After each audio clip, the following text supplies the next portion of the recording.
যদি পানি মাটির তল থেকে যদি পানি না আসে, তোমাদেরকে কে পানি দেবে? আমি তোমাদেরকে পানি দিয়ে থাকি। পানি কত বড় নিয়ামত! দুদিন, একদিন তো রোজা রাখেন, পানির কতটা গুরুত্ব বুঝে থাকেন, তাই কি না? দুদিন পানি খায়েন না, পান করবেন না, দুদিন করবেন না, দেখেন পানির কত গুরুত্ব, পানি কত বড় নিয়ামত। আল্লাহর বিরাট বড় একটা নিয়ামত এই পানি। তো এই পানি যখন বৃষ্টি যদি না হয়, দেখবেন আকাশের বৃষ্টি ছাড়া পাটের আইস ভালো হয় না, জমির ফসল ভালো হয় না। আকাশের বৃষ্টি ছাড়া আপনার পাটের যে রং কালারটাও ভালো হয়নি। ওই জন্য আল্লাহ তাআলা বলেননি মা মুবারাকা সূরা কফে আছে প্রথম রূপে, যে আমি বৃষ্টি বর্ষণ করি, বরকতময় বৃষ্টি। কিন্তু আবার আল্লাহ তাআলা বৃষ্টি আযাবের জন্যও দেয়। মানুষের একটা প্রশ্ন জাগতে পারে যে পৃথিবীতে কি সবই পাপী বান্দা? তার মধ্যে তো ভালো কিছু আছে, তো আল্লাহ তাআলা সকলকে সাজা কেন দিচ্ছেন? উত্তরটা হচ্ছে এই, আপনাকে একটা পিপিলিকাতে কামড়ায়, একটা পিঁপড়েতে কামড়ায়, আপনি কটা পিঁপড়েকে মারেন? পায়ে যতগুলো আছে সবগুলোকেই কচলে দেন, তাই কি না? তো একটা পিপিলিকাতে অন্যায় করলো আর আপনি পুরোটাকেই কচলে দিলেন কেন? তো বিষয়টা এরকম। আল্লাহ বলছেন ইত্তাকু ফিতনাতাল্লাযীনা লা তুসিবান্নাল্লাযীনা যালামু মিনকুম খাসসা, তোমরা সাবধান, সতর্কতা হয়ে যাও। যখন কোন জালেমের উপরে আল্লাহর পক্ষ থেকে আযাব আসবে, তোমরা ভেবে নিও না যে তোমরা নিরাপদে থাকবে, এরকমটা নয়। ওই জন্যই জালেমরা যেহেতু আছে, জালেমদের উপরে ওটা আযাব, আর যারা ঈমানদার তাদের জন্য ওটা রহমত। আন্নাহু আযাবুন ইয়াবআসুল্লাহু আলা মান ইয়াশা, যারা গুনাহগার পাপী তাদের জন্য ওটা আযাব, আর যারা যে ঈমানদার তার সাথে মারা গেল ওটা কি রহমাতুন ইয়ারহামুল্লাহু মান ইয়াশা, সেটা হলো আল্লাহ তাআলার রহমত। দেখুন আল্লাহ তাআলা বলেছেন সূরা আনকাবুত সূরা নম্বর 29 আয়াত নম্বর 1-2, আহাসিবান নাস ইতরাকু আয়াকুলু আমান্না ওয়া হুম লা ইফতানুন, মানুষেরা মনে করে আমরা ঈমান এনেছি আর আল্লাহ তাআলা পরীক্ষা করবেন না। হ্যাঁ, আপনি ঈমান এনেছেন বাস যথেষ্ট না। আল্লাহ বলেন আহাসিবান নাস ইতরাকু আয়াকুলু আমান্না ওয়া হুম লা ইফতানুন, মানুষ মনে করে আমি ঈমান এনেছি বাস ছুটি না, আল্লাহ তাআলা পরীক্ষা করবেন। সূরা বাকারাতে আল্লাহ তাআলা বলেছেন কি ওয়ালা নাবলু আন্নাকুম বিশাইইন মিনাল খাউফি ওয়াল জু'i ওয়া নাকসিম মিনাল আমওয়ালি ওয়াল আনফুস ওয়া বাশশিরিস সাবিরিন। হে নবী আপনি বলুন, আমি ঈমানদার মানুষদেরকে পরীক্ষা করে থাকি, তাদেরকে ধনসম্পদ কম দিয়ে, তাদেরকে বেশি বেশি করে কন্যা দিয়ে, তাদেরকে গরিব বানিয়ে, তাদের আর্থিক সংকট দিয়ে, তাদেরকে রোগ বালা মুসিবত দিয়ে আমি ঈমানদারদেরকে পরীক্ষা করে থাকি। আর যারা গুনাহগার, পাপাচার, জালেম, ফাসিক, কাফের, তাদের জন্য এটা দুনিয়াবি আযাব। সূরা শুরা সূরা নম্বর 42 আয়াত নম্বর 31 আল্লাহ তাআলা বলছেন ওয়ামা আসাবাকুম মিন মুসিবাতিন ফাবিমা কাসাবাত আইদিকুম, তোমাদের এই যে বিপদ আসছে এটা তোমাদের পাপের ফল। তাহলে আমরা বুঝতে পারলাম যে আযাব কিছু ক্ষেত্রে আর ওইটাই রহমত কিছু ক্ষেত্রে। কিছু মানুষের জন্য আল্লাহর পক্ষ থেকে এটা আযাব, বৃষ্টি না হওয়াটা, আর কিছু মানুষের জন্য এটা হলো পরীক্ষা, এটা হলো তার জন্য রহমত। ঈমানদার ব্যক্তিদের জন্য এটা হলো পরীক্ষা। দেখুন 6 নম্বর কারণ বৃষ্টি না হওয়া, সুনানে আবু দাউদে বলা আছে যখন মানুষ অন্যায় কাজ দেখার পরেও সে হাত দিয়ে বাধা দেবে না, মুখ দিয়ে বাধা দেবে না, অন্তর দিয়ে ঘৃণা করবে না, সাপোর্ট করবে, তখন আল্লাহ তাআলার পক্ষ থেকে বিপদ আসবে, বৃষ্টি হবে না। লা তা'মুরুন্না বিল মা'রুফি ওয়া লা তানহাউনা আনিল মুনকার ইল্লা ইউশিকানাল্লাহু ইয়াবা'আ আলাইকুম ইকাবাম মিনহু থুম্মা লা তাদউনাহু ওয়া লা ইস্তাজাবা লাকুম। মানুষ যখন অন্যায় দেখার পরে চুপচাপ থাকবে, মানুষ অন্যায় দেখার পরে বাধা দেবে না, হাতের দ্বারাতে না, মুখের দ্বারাতে না, অন্তর দিয়ে ঘৃণা করবে, তখন আল্লাহ তাআলার পক্ষ থেকে আযাব আসবে। আর বৃষ্টি না হওয়াটাও একটা আযাব। এই বৃষ্টি না হওয়াটাও একটা আযাব। সুনান আবু দাউদের 2169 নম্বর হাদিসে কথা বলা আছে। আজকে বর্তমান সময়ে দেখুন, যখন কোনো এই আপনার ঈদের পরে, বকরা ঈদের পরে বিয়ে শাদী কিন্তু বেশিরভাগ হয়। মুসলমান ঘরের সন্তান গান বাজনা ডিজে বক্স বাজিয়ে বিবাহ, গান বাজনা ডিজে বক্স ভাড়া করে নিয়ে এসে বিবাহ, না তো বিবাহ মানায়নি। অথচ সাহাবায়ে কেরাম রাসূল সাল্লাল্লাহু আলাইহি ওয়াসাল্লাম পৃথিবীর মধ্যে সবচেয়ে বড় ঈমানদার মানা হয় মুহাম্মদ সাল্লাল্লাহু আলাইহি ওয়াসাল্লামকে। মুহাম্মদ সাল্লাল্লাহু আলাইহি ওয়াসাল্লামের চাইতে কেউ বড় ঈমানদার পৃথিবীতে আসেনি আর আসবে না। তারপরে সাহাবায়ে কেরামদের যাদের সম্পর্কে সার্টিফিকেট দেওয়া হয়েছে রাদিয়াল্লাহু আনহুম ওয়া রাযুআন, সূরা মুজাদালা 58 নম্বর সূরা আয়াত নম্বর 22, যে প্রত্যেক সাহাবী জান্নাতি, প্রত্যেক সাহাবী জান্নাতি। এবং তাবিঈন গণ আল্লাহ তাআলার মনোনীত বান্দা। আল্লাহ নবী বলেছেন খায়রুল কারনি থুম্মা আল্লাযী ইয়ালুনাহুম থুম্মা আল্লাযী ইয়ালুনাহুম, সবচেয়ে ভালো মানুষ আমার জামানার মানুষ, তারপরের জামানার মানুষ, তারপরের জামানার মানুষ, অর্থাৎ সাহাবায়ে কেরাম, তারপরে তাবিঈন ইসলাম, তারপরে তাবিঈনগণ, এরা হচ্ছে সবচেয়ে ভালো মানুষ, সবচেয়ে ভালো প্রজন্ম এই তিন প্রজন্ম, যাদের প্রসঙ্গে আল্লাহ তাআলা বলেছেন সূরা তাওবা সূরা নম্বর 9 আয়াত নম্বর 100, والسابقون الأولون من المهاجرين والأنصار والذين اتبعهم بإحسان رضي الله عنهم ورضوا عنه। প্রত্যেক সাহাবী ছিলেন নেকির প্রতি অগ্রগামী। তাবিঈনগণ, তাবিঈনগণ তারা নেকির পিপাসু ছিলেন। সাহাবায়ে কেরাম, তাবিঈনগণ, তাবিঈনগণ ইনারা ছিলেন নেকির পিপাসু, এত পরহেজগার ব্যক্তি। রাসূল সাল্লাল্লাহু আলাইহি ওয়াসাল্লামের আগেকার গুনাহ মাফ, পেছনকার গুনাহ মাফ। সূরা ফাতিহা সূরা নম্বর 48 আয়াত নম্বর 2। মুহাম্মদ সাল্লাল্লাহু আলাইহি সাল্লাম গান শুনতে পেলে কি করতেন? কানে আঙুল দিতেন। ওয়াযা ইসবাইহি আলা উযুনাইহি, কানে আঙুল দিয়ে রাস্তা পার হতেন। সাহাবায়ে কেরাম গানের আওয়াজ শুনতে পেলে কি করতেন? দুই কানে আঙুল দিয়ে দিতেন যাতে করে আওয়াজটা না আসে। কোথায় আছে কথা লেখা? সুনানে আবু দাউদে কথা লেখা আছে। সুনানে আবু দাউদ শরীফের 4900 নম্বর হাদিসের কথা বলা আছে যে রাসূল সাল্লাল্লাহু আলাইহি সাল্লাম সাহাবায়ে কেরাম গান শুনতে পেলে কানে আঙুল দিয়ে দৌড়িয়ে পালাতেন। যেন গানের আওয়াজ কানে লাগা যাবে না, গানের আওয়াজ কানে লাগা যাবে না। এই হাদিসটা সুনানে আবু দাউদের 4924 নম্বর হাদিসে বলা আছে যে রাসূল সাল্লাল্লাহু আলাইহি সাল্লাম এবং সাহাবায়ে কেরাম গানের আওয়াজ পেলে কানে আঙুল দিয়ে দৌড়িয়ে পালাতেন। সূরা ফুরকান সূরা নম্বর 25 আয়াত নম্বর 72। যারা ঈমানদার তাদের বৈশিষ্ট্য কি? যারা ভালো মানুষ তাদের বৈশিষ্ট্য কি? ওয়াল্লাযীনা হুম ইযা মাররু বিল্লাহি মাররু কিরামা, যখন তারা গান বাজনার পাশ দিয়ে হেঁটে যাবে, আওয়াজ শুনতে পেলে তারা ওখান থেকে তৎক্ষণাৎ দৌড়িয়ে চলে যাবে। সূরা কাসাস সূরা নম্বর 28 আয়াত নম্বর 55 আল্লাহ তাআলা বলেন যারা ঈমানদার মানুষ, যারা ভালো মানুষ তাদের বৈশিষ্ট্য একটি কি? ওয়াল্লাযীনা ওয়া'রাদু আনিল লাগwi, যে যখন তারা গানের আওয়াজ পাবে, যখন তারা বেভায়েসি কথাবার্তা আলোচনা হবে, ওই সব জায়গা থেকে তারা দৌড়িয়ে পালাবে। আর আমাদের ঈমান দেখেন, আমরা ভাড়া করে নিয়ে আসছি, টাকা দিয়ে কিনে নিয়ে আসছি। হ্যাঁ, সূরা মুমিনুন, মুমিনদের অনেক বৈশিষ্ট্য রয়েছে, 13টা বৈশিষ্ট্য বলা আছে। তার মধ্যে একটা বৈশিষ্ট্য হচ্ছে কি? সূরা মুমিনুন 23 নম্বর সূরা আয়াত নম্বর 3, ওয়াল্লাযীনা হুম আনিল লাগwi মুরিদুন, যারা ঈমানদার ব্যক্তি, যারা ভালো মানুষ, যারা ভালো মানুষ তাদের চরিত্র কি? যখন তারা গান বাজনার বাদ্যযন্ত্রের আওয়াজ পাবে, তারা ওখান থেকে পালিয়ে যাবে, তারা ওখান থেকে পালিয়ে যাবে। আর আজকে আমাদের অবস্থা কি? যে আমরা গান বাজনা যেখানে হচ্ছে আমরা ওখানে দৌড়াই। আমরা টিকিট কেটে মুসলমানের বাচ্চা সিনেমা দেখে আসছি, আমরা টাকা দিয়ে ভাড়া করে গান বাজনা শ্রবণ করার জন্য, এই বিবাহতে ডিজে বক্স বাজানোর জন্য আমরা টাকা খরচ করে নিয়ে আসছি।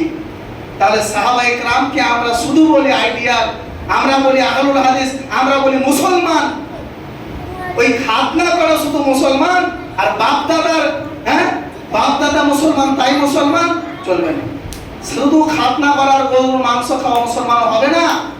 সূরা হাজাব সূরা নম্বর 33 আয়াত নম্বর 21-22, লাকাদ কানা লাকুম ফি রাসূলিল্লাহি উসওয়াতুন হাসানাহ, রাসূল সাল্লাল্লাহু আলাইহি ওয়াসাল্লাম হচ্ছেন তোমাদের জন্য উত্তম আদর্শ। শুধু খাতনা করার ক্ষেত্রে আর গরুর মাংস ছেড়ার ক্ষেত্রে না।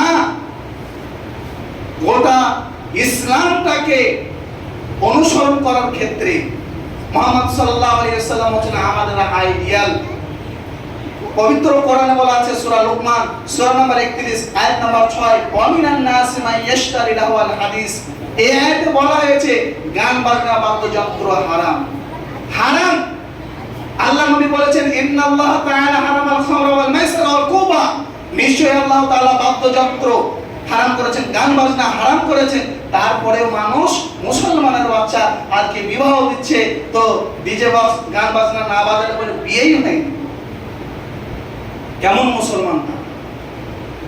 वो मुअज़्ज़ज़ थे जमाने में मुसलमान होकर, वो जमाने में मुअज़्ज़ज़ थे मुसलमान होकर, और हम खार हुए हैं तारे के गुलाम होकर।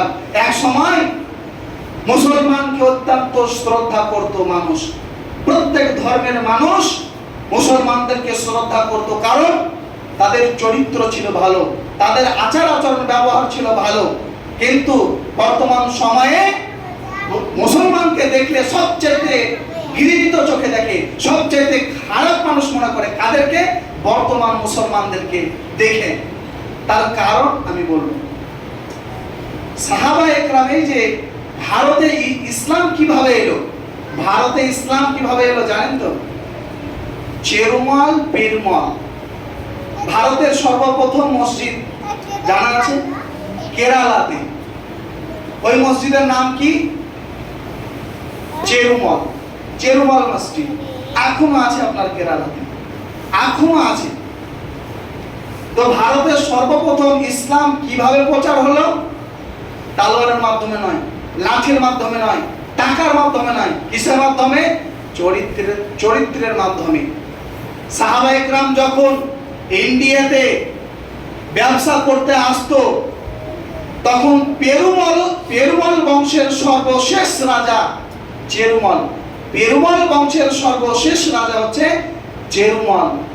যখন সে সাহাবা একরামদের ব্যবহার আচরণ দেখলো, আরে এরা তো কোনোদিন মিথ্যা কথা বলে না, এরা লস হয়ে যাচ্ছে তাও ঠিক, কিন্তু মিথ্যা কথা বলে না, এরা গাদ্দারি করে না, এরা বেঈমানি করে না, এরা এতিমদের পাশে থাকে, এরা বেওয়াদের পাশে থাকে, এরা মানুষ বিপদে পড়লে তাদের কাছে ছুটে যায়। এদের চাইতে ভালো মানুষ কেউ হতে পারে না। এরা মদ পান করে না, এরা জুয়া খেলে না, এরা কোনো প্রকারের অন্যায় কাজে জড়িত থাকে না। দান করার ক্ষেত্রে তারা অগ্রগামী, নেকি করার দিক দিয়ে তারা অগ্রগামী। তখন রাজা চেরুমল কি করলো জানেন? নিজের সিংহাসন ছেড়ে দিয়ে চলে গেল মক্কা, মুহাম্মদ সাল্লাল্লাহু আলাইহি সাল্লামের হাতে নিজে ইসলাম গ্রহণ করলো এবং মালিক বিন দিনারকে বলল, মালিক বিন দিনার, তুমি কেরালাতে মসজিদ তৈরি করো, যেই মসজিদের নাম রাখবে চেরুমল মসজিদ। বুঝতে পারলেন? লম্বা ইতিহাস। এই ঘটনা কোথায় পাবে? গোলাম মুর্তুজার লেখা চেপে রাখা ইতিহাস ওই বই দেখবেন, ইনশাআল্লাহ পাবেন। তো দিন ইসলাম তালোয়ারের মাধ্যমে নয়, ঘোষের মাধ্যমে নয়, কিসের মাধ্যমে? ব্যবহার আচরণের মাধ্যমে। তার কয়েকটা নমুনা দিচ্ছি, দেখেন সাহাবা একরামদের ব্যবহার কিরকম ছিল, কিরকম ছিল দেখেন। আল্লাহ নবী সাল্লাল্লাহু আলাইহি সাল্লাম মসজিদের এক কোণাতে ছিলেন। মুহাম্মদ সাল্লাল্লাহু আলাইহি সাল্লাম দেখছেন একজন ব্যক্তি ওই জায়গাটা পেশাব করছে, একজন ইহুদি। সাহাবা একরাম বলছে, এই এই পেশাব করি না, থামো থামো থামো। তখন আল্লাহ নবী কি বললেন? যে লা তুযরিমু, ওকে পেশাব করতে দাও, পেশাব করতে দাও। আল্লাহ নবী দাঁড়িয়ে ওই ব্যক্তিকে পেশাব করতে বললেন, যে করো। পেশাব করা হলো, ডাকলেন। পেশাব করছেন তাও আল্লাহ নবী কিছু বললেন না, সাহাবা একরাম মানলেন না। আর আজকে যদি আপনি হানাফি মসজিদে চলে যান, রফুল ইয়াদাইন করলে আপনাকে মসজিদ থেকে বের করে দেবে, জোরে আমিন বললে আপনাকে মসজিদ থেকে বের করে দেবে। অথচ একজন ব্যক্তি মসজিদে পেশাব করে দিচ্ছে, তাকে বের করা হয়নি, তাকে মারা হয়নি। আল্লাহ নবী বললেন লা তুযরিমু, তাকে কষ্ট দিও না, তাকে কিছু বলিও না, পেশাব করতে দাও। পেশাব করা কমপ্লিট হলো, আল্লাহ নবী বললেন, দেখো বাবু, আমরা এই জায়গাটাতে ইবাদত করি, কোরআন তেলাওয়াত করি, পেশাব করাটা ঠিক নয়। সঙ্গে সঙ্গে ওই ব্যক্তি কি বলছে জানেন? আল্লাহ নবী, আমি পেশাব করতে এসেছিলাম আপনাকে চেক করার জন্য, দুনিয়া থেকে আর জায়গা ছিল না যে আমি এই জায়গাটা পেলাম। আমি আপনার ব্যবহারের কাছে হার মেনে নিলাম, আমি আপনার ব্যবহারের কাছে হেরে গেলাম, আপনাকে চেক করতে এসেছিলাম যে আপনি কেমন মনের মানুষ। বুঝে গেল না? কালেমা পাঠ করে ফেলল। সুমামা বিন ওসালের ঘটনা সকলের জানা, জানা নাই? মসজিদের খুঁটিতে যখন তাকে বাঁধা হলো, মুহাম্মদ সাল্লাল্লাহু আলাইহি ওয়াসাল্লামের চরিত্র ব্যবহার দেখে সে মসজিদের বাইরে গিয়ে একটা পুকুর থেকে গোসল করে এসে আশহাদু আল্লা ইলাহা ইল্লাল্লাহ পড়েনি? সুমামা বিন ওসাল সবাই জানে, কিন্তু পড়ে। আল্লাহর নবীর কাছে একজন ইহুদি ব্যক্তি কিছু পাবে, দিরহাম কিছু পাবে, ধার নিয়েছিল আল্লাহর নবী। তো রাস্তা দিয়ে আল্লাহর নবী যাচ্ছেন, এভাবে বলা, হে মুহাম্মদ, আমার পাওনা দিয়ে যা। তখন ওমর রাদিয়াল্লাহু আনহু বলছেন কি, এই ছাড়ো, আল্লাহর নবী আপনি অনুমতি দেন তার গলা ফিনিশ করে দেব। তা আল্লাহর নবী বললেন, ওমর, মুরনি বিহুসনিল আদাব, মুরহু বিহুসনিল আদাব ওয়া মুরনি বিহুসনিত তালাব। তাকে বলো যে তুমি পাও একটু আদব, হ্যাঁ, একটু আদব সহকারে চাও। আর তুমি আমাকেও বলো, মুহাম্মদ তুমি দিয়ে দাও, তুমি লেট করছো কেন, তুমি দিয়ে দাও। তখন ওই ইহুদি ব্যক্তি বলছে, আল্লাহ নবী, আল্লাহর কসম করে বলছি, আপনার কাছে আমি টাকা চাইতে আসিনি, যেটা আমি পাই ওটা চাইতে আসিনি, আপনাকে পরীক্ষা করতে এসেছিলাম। তাওরাতে লেখা আছে যে শেষ নবী হবে অত্যন্ত নরম মনের মানুষ, অত্যন্ত নরম দিল, সে হবে ক্ষমাশীল, সে ব্যক্তি ক্ষমা করবে বেশি বেশি, তার মেজাজটা উগ্র হবে না। তাই আমি চেক করতে এসেছিলাম, যদি সত্যিকারী মুহাম্মদ শেষ রাসূল হয় তাহলে তার মেজাজটা নরম হবে, উগ্র হবে না। আর সত্যিকারী আপনি মুহাম্মদ শেষ নবী, আমি কালিমা পাঠ করছি, আশহাদু আল্লা ইলাহা ইল্লাল্লাহ। বলেন, দ্বীন ইসলাম তালোয়ারের মাধ্যমে নয়, দ্বীন ইসলাম কিসের মাধ্যমে? ক্যারেক্টারের মাধ্যমে। একজন সাহাবী, একজন ব্যক্তি, এটা ইতিহাসে এমনি আছে, হাদিস কোরআনের কথা নয়, যে কথাটা বলবো এবার। একজন ব্যক্তি মসজিদ বানানোর জন্য, কেরালা, এই যে ইন্ডিয়াতে তো কোনো মসজিদ ছিল না, চেরমল মসজিদের হওয়ার পরে আর তো কোনো মসজিদ ছিল না। তো মসজিদ বানানোর জন্য এক হিন্দুর বাড়িতে চাঁদা চাইতে গিয়েছে, এক হিন্দুর বাড়িতে চাঁদা চাইতে গিয়েছে, দিয়ে বলছে মসজিদ বানাতে চাঁদা, আমার কাছে টাকা নেই। তারপরের দিনকে গেছে, বলছে দেন আমাকে কিছু সহযোগিতা করেন, বলছে আমার কাছে নাই। তারপরের দিনকে গেছে, তারপরে কি করলো, ওই হিন্দু ব্যক্তি একেবারে হাতে কি দিয়ে দিল, থু দিয়ে দিল, থু। তখন ওই ব্যক্তি কি করলো, গায়ে মেখে দিল, এটা তো আপনি আমাকে দিলেন, এটা তো আপনি আমাকে দিলেন। সেই প্রভুর জন্য দেন, সেই স্রষ্টার জন্য দেন, যেই স্রষ্টা আমাকে সৃষ্টি করেছেন, তোমাকে সৃষ্টি করেছেন। সঙ্গে সঙ্গে তাকে বুকে জড়িয়ে ধরিয়ে দিল যে তোমার ব্যবহারের কাছে আমি হেরে গেলাম, কালেমা পাঠ করলাম, মুসলমান। এই ছিল সাহাবায়ে কেরামদের ব্যবহার, মুহাম্মদ সাল্লাল্লাহু আলাইহি সাল্লামের ব্যবহার। আর আজকে আমাদের ব্যবহার কিরকম? আমাদের ব্যবহার আচরণ যদি কোনো অমুসলিম ব্যক্তি দেখে, আর কোনো অমুসলিম ব্যক্তি যদি ইসলাম গ্রহণ করতে আসে, সে ইসলাম গ্রহণ করবে না, চলে যাবে, কারণ আমাদের ব্যবহার আচরণ তো খারাপ। কোরআন মাজিদ এমন একটি ধর্মগ্রন্থ, গোটা পৃথিবীতে এমন কোন ধর্মগ্রন্থ নাই যেই ধর্মগ্রন্থের ব্যাপারে কবে নাজিল হয়েছে, কার উপরে নাজিল হয়েছে, রাতে না দিনে, কোন জায়গাতে, কত দিনে, কোন ধর্মগ্রন্থের ব্যাপারে বলা নাই। একমাত্র কোরআন মাজিদ অথেন্টিক কিতাব, অথেন্টিক বই, যার সম্পর্কে স্পষ্টভাবে সব বলা আছে। কোরআন মাজিদ কি জিনিস? কোরআন মাজিদ হচ্ছে কিতাবুল্লাহ, আল্লাহ তাআলার কিতাব। পবিত্র কোরআনে আল্লাহ তাআলা বলছেন, কোরআন মাজিদ কার উপরে অবতীর্ণ হয়েছে? মুহাম্মদ সাল্লাল্লাহু আলাইহি ওয়াসাল্লামের উপরে। সূরা মুহাম্মদ 47 নম্বর সূরা আয়াত নাম্বার 3, আল্লাযী নুযিলা আলা মুহাম্মদ। কোরআন মাজিদ কে নিয়ে এসেছে আল্লাহর কাছ থেকে? আল্লাহ বলে দিয়েছেন সূরা শুরা, সূরা শুআরা সূরা নাম্বার 26 আয়াত নাম্বার 193, সেখানে বলা আছে নাযালা বিহি রূহুল আমিন, জিবরিল আমিন মুহাম্মদ সাল্লাল্লাহু আলাইহি সাল্লামের উপরে অবতীর্ণ করেছে। কিভাবে অবতীর্ণ করেছে? আলা কলবিকা লিতাকুনা মিনাল মুনদারিন, মুহাম্মদ সাল্লাল্লাহু আলাইহি সাল্লামের অন্তরে, একেবারে ডাইরেক্ট অন্তরে আল্লাহ তাআলা অবতীর্ণ করেছেন জিবরিল আমিনের মাধ্যমে। কতদিনে কি ভাবে? আল্লাহ তাআলা বলেন সূরা ইসরা সূরা নম্বর 17 আয়াত নম্বর 106, কোরআনান ফারাকনাহু লিতাকরাহু আলা নাস আলা মুকসিন। আমি কোরআন মাজিদ অবতীর্ণ করেছি ভাগে ভাগ ভাগ করে। কোরআন মাজিদে 114টি ভাগ রয়েছে, 114টি সূরা রয়েছে, তো 114টি আল্লাহ তাআলা ভাগ করেছেন। কিরকম ভাবে? আল্লাহ বলেন ওয়ারাত্তালনাহু তারতিলা ওয়া নাযালনাহু তানজিলা। আমি কোরআন মাজিদকে অবতীর্ণ করেছি ক্রমে ক্রমে। ক্রমে ক্রমে বলতে 23 বছর ধরে। কোন জায়গাতে অবতীর্ণ হয়েছে কোরআন মাজিদ? হিরা গুহাতে শুরু হয়েছে। ইকরা বিসমি রাব্বিকাল্লাযী খালাক বলা আছে সূরা আল 96 নম্বর সূরা আয়াত নম্বর 1। হিরা গুহাতে আল্লাহ তাআলা কোরআন মাজিদ অবতীর্ণ করা শুরু করেছে। তারপরে বলা আছে কোরআন মাজিদ কোথায় আছে? ফি লাওহি মাহফুজ, লাওহে মাহফুজে আছে। লাওহে মাহফুজে আছে কোরআন মাজিদ। কোরআন মাজিদ আল্লাহ নবী সাল্লাল্লাহু আলাইহি ওয়াসাল্লামকে ব্যাখ্যা কে বুঝিয়ে দিয়েছেন?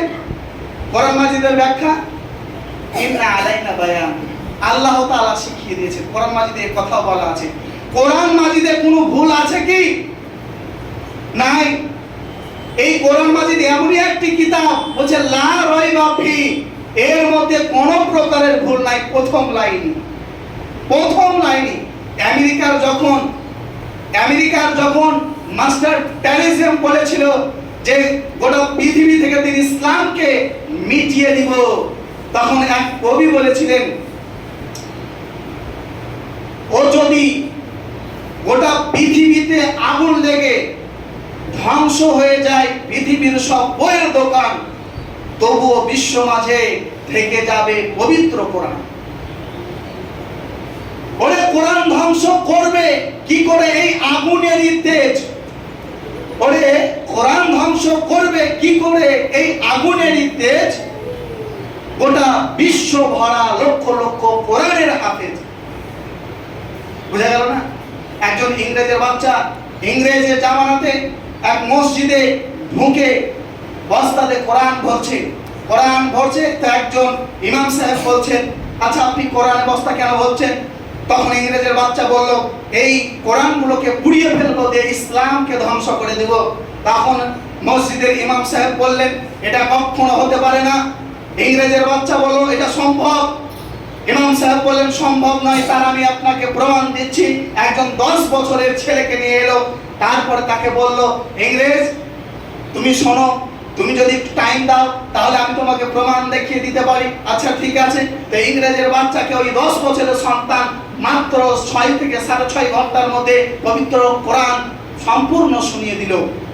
তারপরে ইমাম সাহেব বললেন, আপনি কোরআন মাজিদ এই কলমের কাগজের লেখা পুড়িয়ে দিতে পারেন, মিটিয়ে দিতে পারেন, এই অন্তর থেকে কিভাবে মিটাতে পারবেন? তখন ইংরেজের বাচ্চা বলল যে না, এটা অসম্ভব, সত্যিকার এটি অসম্ভব। যদি ইসলামকে মিটাতে হয়, গোটা পৃথিবী থেকে যত হাফেজ আছে তাদের অন্তর থেকে আগে কোরআন মিটাতে হবে, নচেত সম্ভব নয়। যেহেতু গোটা বিশ্ব থেকে হাফেজে কোরআনকে, হাফেজদেরকে তাদেরকে হত্যা করা অসম্ভব, ঠিক অনুরূপভাবে দিন ইসলামকে মিটানো, কোরআনকে মিটানো, ধ্বংস করা এটাও অসম্ভব। তাই আল্লাহ তাআলা বলেছেন, ইরিদুনা লিতুফিউ নূরাল্লাহ বিআফওয়াহিহিম, কাফেররা মনে করে দিন ইসলামকে মিটিয়ে দেব, তারা ষড়যন্ত্র করে, চক্রান্ত করে, কিন্তু আল্লাহ তাআলা কি করেন? ওয়াল্লাহু ইউতিম্মু নূরিহি ওয়ালাউ কারিহাল কাফিরুন। কাফেররা যতই ষড়যন্ত্র করুক, কাফেররা যতই চক্রান্ত করুক, আল্লাহ তাআলা দিন ইসলামকে টিকিয়ে রাখবেন কিয়ামত পর্যন্ত। সূরা হিজর, এটা আছে সূরা সাফফাতে। সূরা হিজরে আল্লাহ তাআলা বলেন, সূরা হিজর 15 নম্বর সূরা আয়াত নম্বর 9, ইন্না নাহনু নাযালনা যিকরা ওয়া ইন্না লাহু লাহাফিজুন। আমি কোরআন মাজিদ অবতীর্ণ করেছি আর আমি সংরক্ষণ করব, আমি হেফাজত করব। আজ পর্যন্ত কোরআন মাজিদের মতন একটা কিতাব তো রচনা করা দূরের কথা, কোরআন মাজিদের মতো এক লাইনের সূরা কেউ তৈরি করতে পারেনি। আল্লাহ বলেছেন সূরা ইসরা সূরা নম্বর 17 আয়াত নম্বর 98, সেখানে বলা আছে, 88 নম্বর আয়াতে বলা আছে, কুল্লাইন ইসতামাতিল ইনসু ওয়াল জিন্নু আলা ইয়াতু বিমিথলি হাদাল কুরআন লা ইয়াতুনা বিমিথলিহি ওয়ালাউ কানা বা'দুহুম লিবা'দিন যাহিরা। গোটা পৃথিবীর মানব ও দানব জাতি, মানব ও জিন জাতি যদি একত্রিত হয়ে কোরআনের মতো আরেকটি কোরআন তৈরি করব মনে করে, আর যতই প্রযুক্তির সহযোগিতা নেক না কেন, যতই টেকনোলজির সহযোগিতা নেক না কেন, কোরআনের মতো আরেকটি কোরআন তৈরি করতে পারবে না। কোরআনের মতো কোরআন তৈরি করা তো দূরের কথা, কোরআন মাজিদের মতো একটি সূরা রচনা করতে পারবে না। কোরআন মাজিদের সর্বছোট, সবচাইতে ছোট সূরা কোনটি? সূরা কাউসার, 1 লাইন, 3টি আয়াত, 1 লাইন। এই সূরার মতন একটা সূরা রচনা করতে কোন কাফের পারবে না, কোন মুসলমান পারবে না, কোন জিন জাতি পারবে না। আল্লাহ বলছেন চ্যালেঞ্জ করে, ফাতু বিসূরাতিন মিন মিথলি ইন কুনতুম মিন দুনিল্লাহ ওয়াদউ শুহাদাকুম মিন দুনিল্লাহ ইন কুনতুম সাদিকিন। যদি তোমাদের ক্ষমতা থাকে তো নিয়ে আসো। কোরআন মাজিদের মতো একটি সূরা রচনা করে পারবে না। সূরা বাকারার 23 নম্বর আয়াতে বলা আছে, ফাইলাম তাফআলু ওয়ালাম তাফআলু, তোমরা পারোনি এবং পারবে না। আজ পর্যন্ত কোন কাফের, নাস্তিক, মুশরিক এই আয়াতের খণ্ডন করতে পারেনি, পারবে না। পবিত্র কোরআন শুরু হয়েছে কি দিয়ে? বা দিয়ে। কি দিয়ে? বা দিয়ে। কোরআন মাজিদ শুরু হয়েছে কি দিয়ে? লেখা আছে বা দিয়ে, বিসমিল্লাহির রহমানির রহিম। শেষ হয়েছে কি দিয়ে? সিন দিয়ে। সিন দিয়ে শেষ, তাই তো? তাইলে বা সিন যাবার কি হবে? বাস। বাস শব্দের অর্থ কি? যথেষ্ট। যথেষ্ট। তো কোরআন মাজিদ গোটা মানব জাতির জন্য যথেষ্ট। কিন্তু আজকে আমরা কোরআন মাজিদ ফলো না করার কারণে আমাদের কোনো মূল্যায়ন নেই, আমাদের কোনো মূল্যায়ন নাই। হিন্দুদেরকে দেখবেন তাদের তিলক আছে, না তো তাদের এই যে আপনার ওই চিহ্ন আছে, গলায় একটা মালা আছে, না তো হাতে দাগা আছে, ধাগা আছে। আমরা মুসলমান টুপি পরে কিন্তু আমরা জানি, আমরা দাঁড়িয়ে রাখি না, আমরা দাঁড়িয়েও রাখি না। আরে মুসলমান না হিন্দু, একটা বকরিতে 17 জন মুসলিম, মাত্র 2 না 3 জন হিন্দু, তাই একজন হিন্দু একজন মুসলমানকে মারছে, আর বাকি 16 জন মুসলিম দেখছি। পরক্ষণে জানতে পারছি আরে সব মুসলিম ছিল। চিন্তা করার বিষয়। তারা তিলক দিচ্ছে, আপনারা টুপি দেন। আরে দাড়ি রাখতে লজ্জা লাগছে, টুপি রাখেন। लश्कर भी तुम्हारा है, सरदार भी तुम्हारा है, तुम झूठ को सच लिख दो, अखबार भी तुम्हारा है। इन अंधेरों का जिगर चीर कर एक नूर आएगा, जहां फिरौन है वहां तो मूसा जरूर रहेगा। मुस्तफा ना, लश्कर भी तुम्हारा है, सरदार भी तुम्हारा है, तुम झूठ को सच लिख दो, अखबार भी तुम्हारा है। इन अंधेरों का जिगर चीर कर एक नूर आएगा, जहां फिरौन है वहां मूसा जरूर आएगा। আপনার হাতে মিডিয়া আছে, আপনার হাতে পত্রিকা আছে, আপনি মিথ্যাকে সত্য বানিয়ে প্রচার করে দিচ্ছেন, কারণ আপনার হাতে ক্ষমতা আছে। তবে এটা মনে রাখবেন, অন্ধকার বেশি দিন থাকে না, আলো এলে অন্ধকার পালিয়ে যায়, আলো এলে অন্ধকার পালিয়ে যায়। তো মুসলমান হচ্ছে নূর, আলো, জানতে হবে। আমি বলিনি লাঠি লাঠনা দিয়ে বা অস্ত্র নিয়ে বিয়ে দিয়ে করতে হবে, আমি বলেছি দাড়ি রাখেন, টুপি রাখেন। আপনাদের এটা শিয়া, আপনাকে দাড়ি রাখলে বোঝা যাবে হ্যাঁ আপনি মুসলিম, মুসলমানের মতন দাড়ি রাখতে হবে। সর্বশেষে একটা ছোট্ট ঘটনা শোনাবো। কোরআন মাজিদ নিয়ে যেহেতু আলোচনা চলছে, একজন হুজুর সাহেব একজন হিন্দু ব্যক্তিকে কোরআন মাজিদ দিয়েছিল। অনেক মুসলমানের হিন্দু বন্ধু আছে কি না? আছে, আছে, হিন্দু বন্ধু আছে। তো একজন হুজুরের হিন্দু বন্ধু কলেজে লেখাপড়া করে, তো হুজুর সাহেব তাকে কোরআন মাজিদ দিয়েছে, বাংলাতে লেখা আছে যে এটা পড়বে। তো ওই হিন্দু ব্যক্তি কোরআন মাজিদ পড়তে পড়তে পড়তে প্রায় 4 মাসে পবিত্র কোরআন পুরো অধ্যয়ন করে শেষ করে ফেলেছে।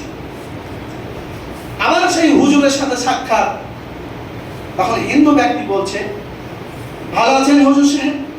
হুজুর সাহেব বলেন আলহামদুলিল্লাহ খুব ভালো আছি। আচ্ছা আপনাকে যে বইটি দিয়েছিলাম আপনি পড়েছেন? হ্যাঁ আমি বইটি পড়েছি, খুব সুন্দর বই, অতুলনীয় বই। তবে আমার ইচ্ছা যে আমি কোরআন মাজিদটি মানে মুসলিমদের ধর্মগ্রন্থটি একবার পড়ব। তখন হুজুর সাহেব বলছেন কোরআন মাজিদই হচ্ছে মুসলমানদের ধর্মগ্রন্থ। তখন হিন্দু ব্যক্তি বলছে এটা হতে পারে না, এটা হতে পারে না। কেন? হুজুর সাহেব বলছেন কেন হতে পারে না? তখন ওই হিন্দু ব্যক্তি বলছে আমি কোরআন মাজিদ পড়েছি, কোরআন মাজিদে লেখা আছে মদ পান করা হারাম। সবচেয়ে বেশি মদ পান করে কারা? এই মুসলমানেরা। আমি কোরআন মাজিদে দেখেছি লেখা আছে সুদ খাওয়া হারাম। প্রায় বাড়িতে সুদের জর্জরিত, প্রায় বাড়িতে মানুষ সুদে জর্জরিত। এই মুসলমানেরা বেশি সুদে জর্জরিত। আমি কোরআন মাজিদে পড়েছি, দেখেছি সেখানে লেখা আছে মানুষের মধ্যে ঝগড়া ঝামেলা লাগলে মীমাংসা করে দাও। আর আমি মুসলমানদের মধ্যে দেখি তারা আরো উস্কে দেয়।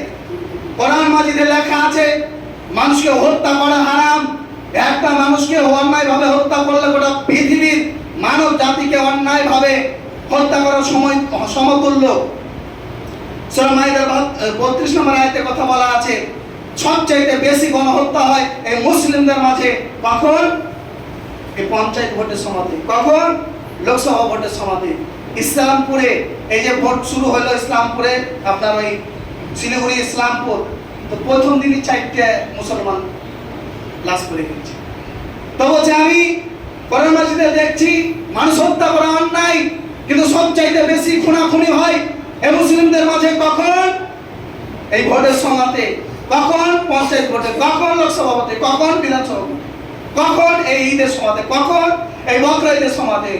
বুঝা গেল? আমি কোরআন মাজিদ অধ্যয়ন করেছি, দেখেছি সেখানে লেখা আছে হিংসা করা হারাম, হিংসা করা যাবে না। সবচেয়ে বেশি হিংসা মুসলিমদের মধ্যে।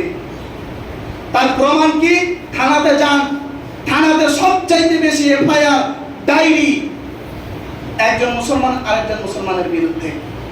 আমি কোরআন মাজিদে দেখেছি লেখা আছে ওয়াতাসমু বিহাবলিল্লাহি জামিআন ওয়ালা তাফাররাকু। তোমরা কোরআন হাদিসকে আঁকড়ে ধরে থাকো, বিভিন্ন দলে বিভক্ত হয়ে যায় না। আর আমি দেখি মুসলিমদের মধ্যে অলরেডি 70-এর বেশি ভাগ হয়ে গিয়েছে। 70-এর বেশি ভাগ হয়ে গিয়েছে। সুন্নি, বেরেলি, কাদিয়ানি, জামিয়া, কাদরিয়া, মুতাজিলা, মুরজিয়া, তারপরে ইব্রাহিমিয়া, আহমদিয়া, এরকম ভাবে প্রায় 100 পার হয়ে গিয়েছে। কোরআন মাজিদে লেখা আছে তোমরা ইউনিটি বজায় রাখো। বাপের সাথে ইউনিটি ঠিক হয় না, বাপ ছেলের সাথে মিল নাই, ভাই ভাই মিল নাই।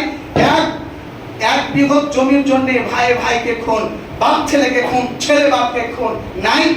এটা কাদের মাঝে? এই মুসলিমদের মাঝে। তারাই বলে দিন ইসলাম খুব স্বচ্ছ সুন্দর। আমি অস্বীকার করছি না, হতে পারে এক সময় ছিল, কিন্তু বর্তমান সময়ে যে মুসলিমরা আছে এরা নামের মুসলিম, এরা নামের মুসলিম। যত অন্যায় কাজ তাদের মাঝে বিরাজমান। এক বিদ্যা জানার জন্য কটু কথার কারণে বাচ্চা ছেলেদের ঝামেলা, ওইটাকে বড় ইস্যু বানিয়ে যত প্রকারের ঝামেলা ঝঞ্ঝট এই মুসলমানদের মধ্যে। ইসলাম মানে কি? শান্তি। মুসলমানদের মধ্যে কোনো শান্তি পাওয়া যায়নি, শুধু হিংসা আর হিংসা আর দাঙ্গা আর দাঙ্গা। তখন একটা উদাহরণ দিল, দেখে ওই হিন্দু ব্যক্তি উদাহরণ দিল কি, যে দেখেন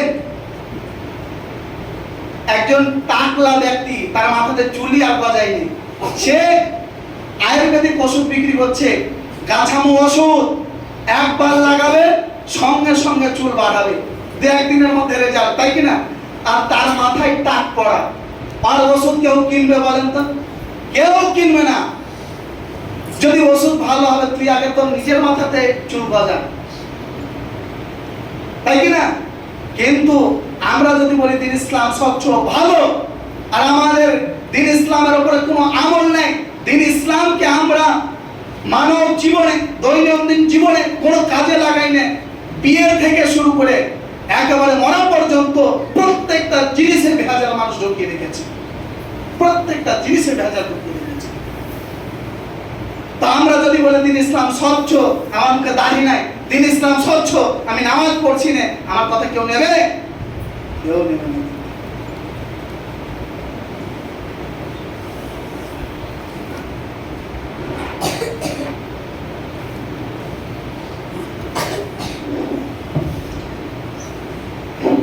पंडित जी भी समझ रहे ना पत्थर भगवान, पंडित जी भी समझ रहे ना पत्थर भगवान, अगर सबको हकीकत बता दो तो कैसे चली दुकान, अगर सबको सच्चाई बता दो तो कैसे चली दुकान। যতগুলো দুনিয়াতে ধর্ম রয়েছে দেখেন, ব্যবসা, মুসলিমদের মধ্যে যতগুলি ভাগ বন্টন আছে এগুলো সব ব্যবসা। বলবো কি একটা ছোট্ট 2 মিনিটের উদাহরণে? অনেকক্ষণ সময় নিয়ে ফেলেছি, যদি বলেন তো বলবো একটা ছোট্ট উদাহরণ, যে ব্যবসা। এই যে দেখছেন মুসলিমদের মধ্যে কতগুলো ভাগ, ভাগের মধ্যে স্বার্থ লুকিয়ে আছে। पंडित जी भी समझ रहे ना पत्थर भगवान, अगर सबको हकीकत बता दो तो कैसे चली दुकान।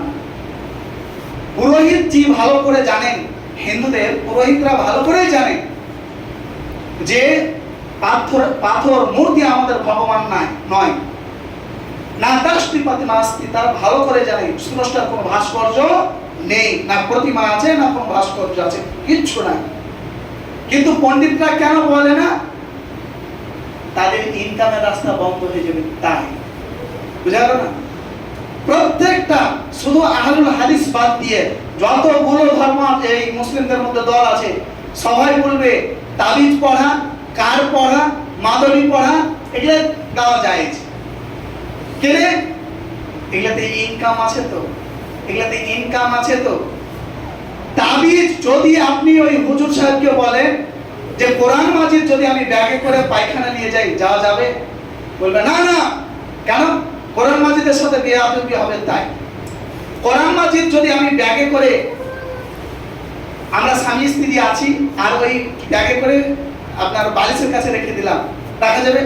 বলছে না না। কেন যাবে না? কোরআনের সাথে বেয়াদবি হবে তাই।